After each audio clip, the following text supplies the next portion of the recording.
Oh, hello, it is I, your boy Gomi, and we are back with another UFC Fight Night. Not the most hypest UFC Fight Night, but a fight night nonetheless. UFC Fight Night, Vettori versus Cannonier. And let's break down this card. This is indeed one of the fight nights of all time, but thankfully it's a better one than the last one. Let's hope it performs better, but there's some more options for better fights, but there's a lot more bad fights. But let's break down the card. First, we're gonna have Zach Pauga versus Modestas. I'm not a big fan of Modestas, to be honest with you. And Zach Pauga really fought against a basically stationary opponent, and he really did not want to push the pace in his last fight. I'm not sure how much I feel about him, to be perfectly honest with you, but I'm probably gonna go Bukasa. Forgive me. Dan Argueta versus Ronnie Lawrence. I'm going to be leaning towards Ronnie Lawrence. I like his striking better. I think he can take him on the feet. I'm going to lean towards a late round KO for that. Terenza Beleda versus Gabriela Fernandez. I have not seen much from her. I've only watched her last fight, look up for this. Gabriela Fernandez has been decent, solid. I'm going to be leaning towards her because I've seen more of her. Felipe Burns versus Zhalgas Zhumagulov. Zhalgas Zhumagulov, as long as it doesn't go decision, he won't get robbed. But I think he's going to be able to take this against Felipe Boons. I said Burns earlier. Felipe Boons. As you can see, Felipe Boons doesn't even have a picture here. On the regional scene, from what I've seen, from what hard it's been to find of him, he does not seem anything of much. The wrestling and striking advantage, I'm going to go with Zhumagulov, but who knows? Flyweights. It's a hit and miss with flyweight. Sometimes you can be really good. Sometimes you can look and be, oh God, what's going on? Carlos Hernandez versus Dennis Bonder. Not much to go on that. I'm going to lean towards Carlos Hernandez. I like his power a little bit more, but flyweights don't have a ton of power. I just think he has a little bit more than Dennis Bonder. Christian Quinones versus Yoho Kang. I've tried. I don't know how he's still in the UFC. I don't know how he's still here. I really don't. He's survived for so long. Wow, it doesn't show. A lot of these are losses. A lot of these are wins. He flip-flops a lot. I'm surprised he's still made in here. Christian Quinones, he's overall solid. He's nothing crazy, but he's definitely a solid striker. And he has some solid grappling as well, too. I like his significant strikes per minute. He's definitely a high volume fighter, but overall, neither of it's a good matchup. But Quinones, Jimmy Flick versus Alessandro Costa. I'm gonna lean towards Jimmy Flick. Raoni Barcelos versus Miles Johns. I like Miles Johns. I think he's probably going to be the underdog in this fight. I think more people are going to be leaning towards Raoni Barcelos, to be honest with you, just because of his grappling. But I like Miles Johns, to be honest with you. Nicholas Dalby versus Muslim Salikov. Muslim Salikov is solid. He is a very solid fighter. Nicholas Dalby's not bad either. I think this is going to be a pretty decent matchup, but it's a classic wrestler with some heavy hands versus a Dagestani, Russian, whatever kind of wrestler. I'm going to be leaning towards Muslim Salikov. I think he's going to have the better grappling overall, but I think that'll actually be a sneaky, fun fight. Manuel Torres versus Nicolas Mota. Nah, I'm not even really going to pick that fight. That's a skip fight, to be perfectly honest with you. As is Pat Sabatini versus Lucas Almeida. Lucas Almeida's pretty solid. Pat Sabatini, his last loss was pretty bad. But Lucas Almeida, I do like what I've seen from him. It's just we haven't seen anything from any good opponents, to be perfectly honest with you. Really, best opponent he faced was going to be his initial debut against Michael Trezano. I'm not super high on either guy, but I'm not high on Pat Sabatini from what we've seen from him. I'm not high on Lucas Almeida because he's not really fought very much people know. Now we get to a pretty decent fights. The middleweight bout between Christian Leroy Duncan versus Armen Petrosyan. Christian Leroy Duncan is a finisher. He is a blitzing, big, powerful guy. He beat freaking Dusko. It's always sad to see the Serbians lose, but he's strong. I really like his skills. I'm not high on Armin Petrosyan. I've never been high on Armin Petrosyan. Solid grappling, okay striking, but I think Christian Leroy Duncan's just going to be more of a dog. He's going to have more of that finisher, more dynamic, and I think he'll be able to keep up on the feet, and I think he'll take him out. This fight is an absolute joke. An absolute joke. Why is Ahmed Saryukin fighting someone not ranked? Someone, to be frank with you, it's bad. It's like... okay, he's not horrible, but like... Ricky Glenn got knocked out by Nazarat. Beat Gordon. I'm not high on Joaquim Silva. I don't think he's all that, but Arman Saryukin is top 5 caliber. Arman Saryukin beats a lot of top 5 guys.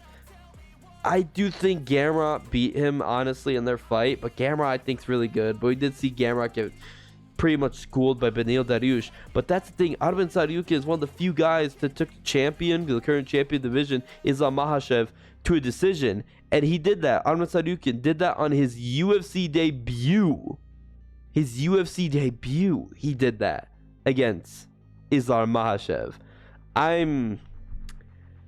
This is Arman Saryukin by however the hell he wants. I believe he's like a minus 1100 favorite. That is the lock of the night.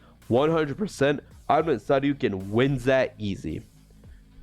And then we get into the main event. Marvin Vettori versus Jared Cannonier. I'm not super hyped for this fight, to be perfectly honest with you, because if either guy wins, there's a chance they're next or soon to be next for Israel Adesanya.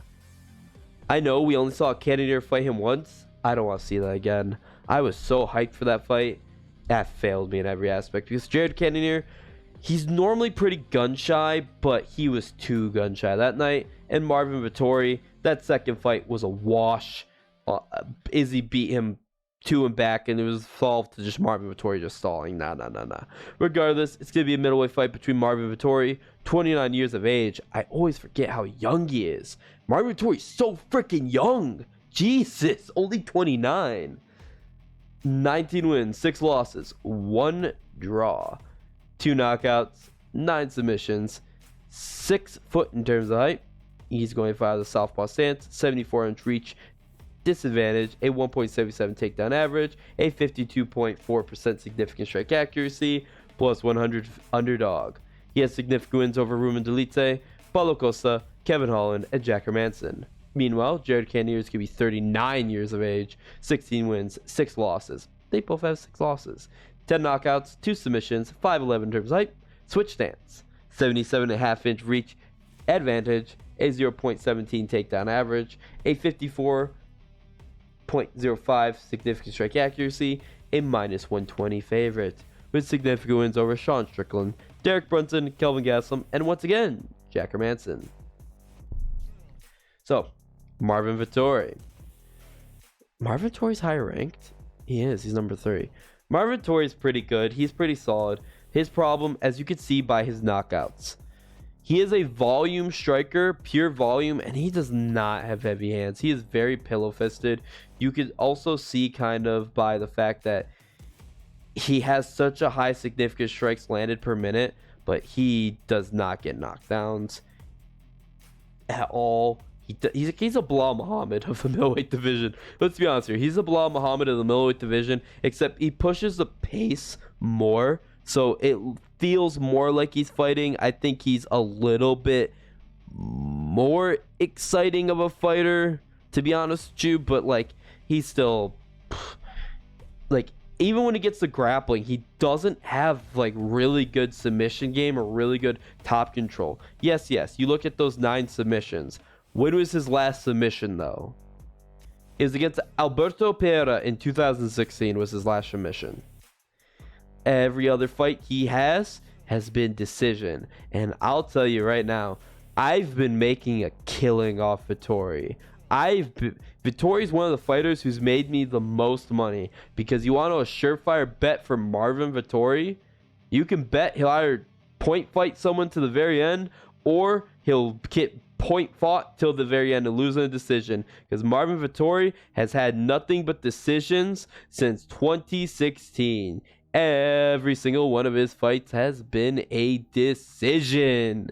Yes, which means if you've been putting money on Vettori to win by decision for the past 6 years, no, 7 years, he probably made you good money. He probably made you really good money. I only started doing that Hermansson fight. So yes, for 3 years, every single one of Vettori's fights, I've bet him by decision. I haven't bet him by decision. Forgive me. I bet the fight goes the distance. Because Whitaker, I remember making good money on the Whitaker fight, just betting, yep, fight goes the distance. I put a heck of money on it. And I feel this is going to be the same with Jared Cannonier. I don't think Jared Cannonier is going to finish Vettori. He has the power. He doesn't even have the power. He has power, but Vettori's a blockhead. Vettori is very hard to finish. He is extremely durable, and he's also doesn't hit very hard. He just keeps coming at you, marching forward. Jared Cannonier might have the power to hurt him and injure him, because that's the thing. Robert Whitaker hurt him really bad as well, too. I thought he might have gotten finished. Delitse landed a few solid shots towards the beginning of the fight before gassing, but ultimately couldn't finish him. I want to see, what I really would have loved to see is Alex Pereira versus him, because that's the thing. For a long time, I felt like Jared Cannonier was probably the hardest hitter in the middleweight division, just because of what he would do to people, the damage land him. Even if he didn't knock him out, he would do damage to him. Like Vettori and Gaslam, he would drop. Brunson, we saw him brutalize him. But then I saw him go decision against Strickland, while Alex Pereira knocked him out in 1 round. With 1 punch, basically. I don't know about that. I don't know. It could be also the years are getting up on Jared Cannonier, because he's getting older, and it's very hard as well, too, because he used to fight as a heavyweight, went down to light heavyweight, then went down to middleweight. That's taxing. Especially being at this age. But especially also getting knocked out a lot, too, because that's the thing, too. He got knocked out by Reyes, and didn't he get knocked out by Blachowicz? No, Blachowicz was a decision, but he was knocked out by Reyes. I don't know, man. A lot of people are leaning towards Cannonier. I might lean towards Vettori. Unless we see Cannonier, the Cannonier fought against Brunson, go out there, be aggressive, really hunt for that finish. I doubt he'll get it, but be very aggressive and really throwing a lot of shots, hunting for that finish. I don't know if he can finish Vettori, but I think that might be the avenue to see him win.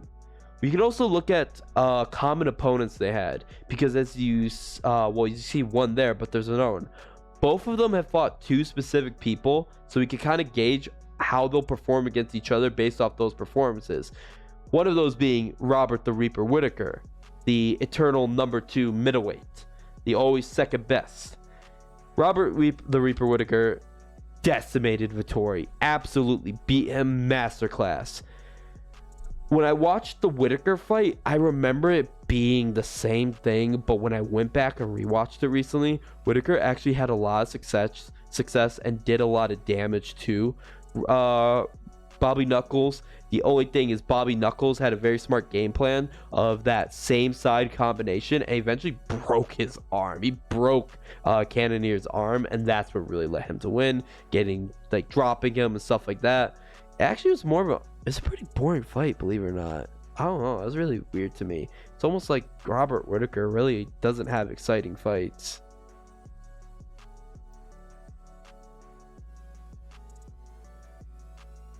Huh. Yeah, I'm gonna keep throwing subtle shade at that. These fights are amazing. These are some of the best fights of all time, though. But yeah. Yo, Romero's fighting. But then also another common opponent they both have is Jack Hermansson. Now, for Jack Hermansson, Marvin Vettori brought him to a decision. Very uneventful fight. You do not need to watch that fight. I rewatched it. I watched it live and rewatched it. You do not need to watch that fight. But Jared Cannonier actually knocked out Jack Hermansson, who's been a pretty durable and tough guy to take out. Like, it was super surprising when Roman Dolidze was actually able to take him out.